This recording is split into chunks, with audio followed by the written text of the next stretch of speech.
नमस्कार दोस्तों। तो जैसा कि आपने टाइटल में पढ़ ही लिया होगा, आज हम बनाएंगे पिज़्ज़ा, वो भी कढ़ाई में, बिना ओवन, बिना तंदूर। तो चलिए रेसिपी शुरू करते हैं।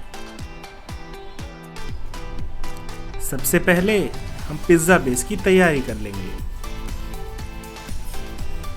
एक कटोरी में 2 चम्मच चीनी डालिए और 1 चम्मच ईस्ट पाउडर डालिए। ईस्ट पाउडर को हिंदी में खमीर पाउडर भी कहते हैं। ये आम किराना की दुकानों पे आसानी से मिल जाता है। इन्हें हम सादे पानी में घोलकर 10 से 15 मिनट के लिए रख देंगे। अगर आपका ईस्ट पाउडर 15 मिनट में झाग नहीं दे रहा है तो आप समझ लीजिए वह खराब हो गया है। उसे आप फेंक दीजिए और बाजार से नया ले आइए। अगर झाग बन रहे हैं तो आपका ईस्ट पाउडर बिल्कुल सही है। अब हम आगे बढ़ेंगे। क्योंकि हमारा प्लान 2 पिज़्ज़ा बनाने का है, इसलिए हमने 250 ग्राम मैदा चाल कर ले लिया है।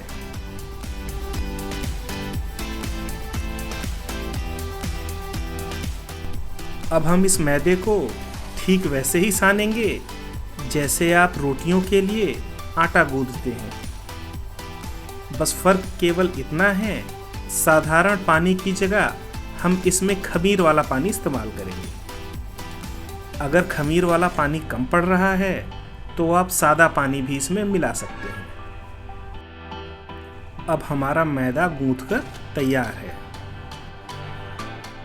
अब हम 2 स्टील की प्लेटें लेंगे और उसे एल्युमिनियम फॉइल से कवर करेंगे। ऐसा करना इसलिए ज़रूरी है वरना गरम करते समय पिज्ज़ा या उसका चीज़ हमारी प्लेट से चिपक सकता है।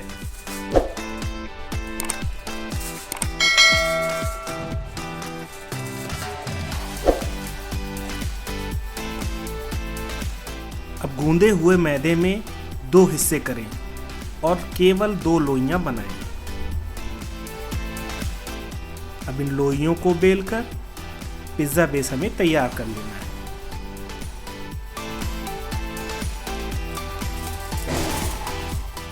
बेलते समय यह ध्यान रखें कि आपकी रोटियां कढ़ाई से छोटी ही हों, ताकि ये आसानी से कढ़ाई में फिट हो जाए। पिज़्ज़ा के बेस को बेलने के बाद एल्युमिनियम फॉइल से कवर की हुई प्लेटों के ऊपर रख दीजिए।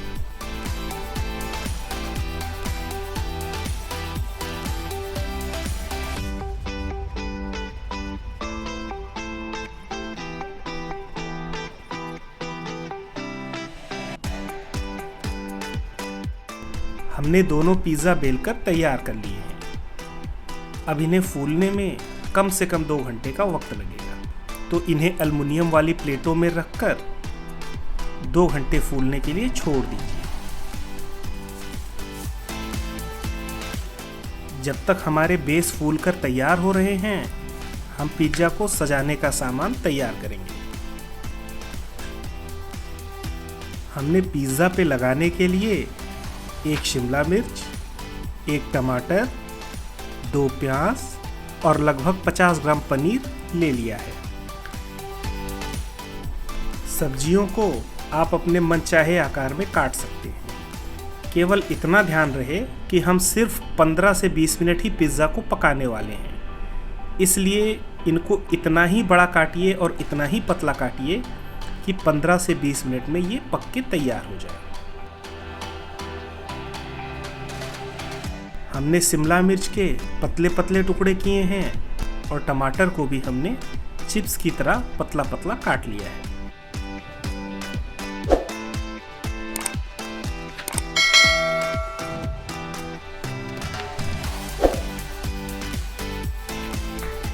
पनीर को काटते समय ये ध्यान रखें कि पनीर की हाइट कम हो, ताकि आपका पिज़्ज़ा इतना ऊंचा ना हो जाए कि जब आप उसे ढकें पनीर आपकी तवे से चिपक जाए। सब्जियां और पनीर अब हमने काट कर तैयार कर लिया है।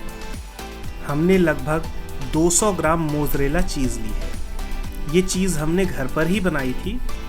इसको बनाने की विधि किसी और वीडियो में हम शेयर करेंगे। हमारी चीज़ भी अब कटकर तैयार है। तो चलिए पिज़्ज़ा बेस के ऊपर इसे लगाना शुरू करते हैं। ये हमने बाज़ार में मिलने वाली साधारण सॉस ली है, जिसे खाने में तीखा, मीठा और नमकीन तीनों स्वाद आते हैं। क्योंकि हमने जो सॉस इस्तेमाल किया है उसमें नमक पहले से थोड़ा ज़्यादा है, इसलिए मैं और नमक इस्तेमाल नहीं कर रहा हूँ। अब जैसे आपका दिल करे वैसे पिज़्ज़ा को सजाइए। हमारा पहला पिज़्ज़ा अब तैयार है, तो चलिए अब इसे गैस पर रखकर पकाया जाए। गैस की एक तरफ कढ़ाई और दूसरी तरफ तवे को रखकर पूरी आंच पे लगभग 5 मिनट तक गरम करें।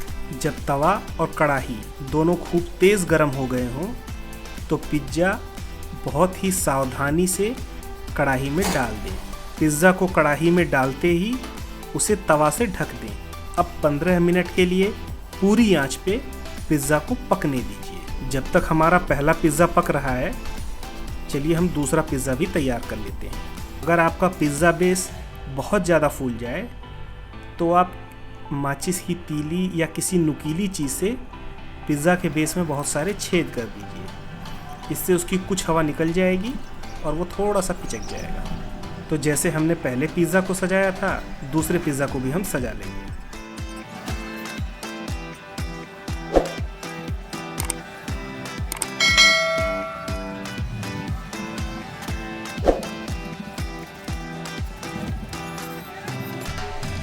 चलिए इस दूसरे पिज़्ज़ा को थोड़ा मसालेदार बनाया जाए, जिसके लिए थोड़ा चाट पाउडर और थोड़ा कश्मीरी लाल मिर्च हमने इसके ऊपर छिड़क दिया है। और ये देखिए भाई, देखने में तो गज़ब का लग रहा है। चलिए अब इसे भी पकाते हैं। अब 15 मिनट बीत चुके हैं, तो पहले पिज़्ज़ा को उतार लेते हैं और इसे भी पका लेते हैं। ये पहले वाले पिज़्ज़ा को बहुत ही सावधानी से उतारिएगा। और अब हम दूसरे पिज़्ज़ा को भी कढ़ाई में डाल देंगे। ध्यान रहे आप किसी भी मेटल वाली चीज़ को ना छुएं, क्योंकि ये बहुत गर्म होगी। इस पे जो एल्युमिनियम पेपर हमने पैक किया था, अब उसे बहुत ही सावधानी से निकाल दीजिए और पिज़्ज़ा को भी इस एल्युमिनियम फॉइल से आराम से अलग कर लीजिए। ये ध्यान रहे कि ये काफ़ी गर्म होता है, इसलिए आप किसी तौलिया या दूसरे कपड़े की मदद ले सकते हैं। ये देखिए एल्युमिनियम फॉइल यूज़ करने का फ़ायदा, कितनी आसानी से हमारा पिज़्ज़ा एल्युमिनियम फॉइल से अलग हो गया। अब हम पिज़्ज़ा को पिज़्ज़ा कटर की मदद से काट लेंगे।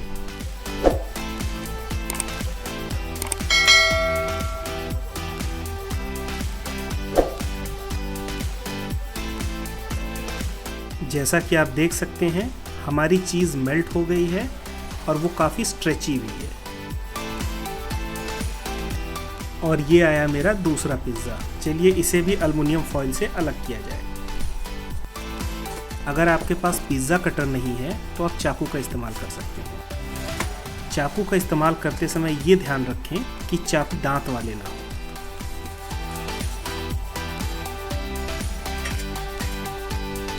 वरना सारी की सारी टॉपिंग्स और सारा का सारा चीज़ आपके चाकू के साथ निकल के अलग हो जाएगा।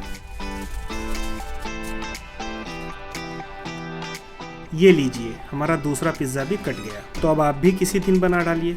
फिलहाल मैं चलता हूँ। नमस्कार।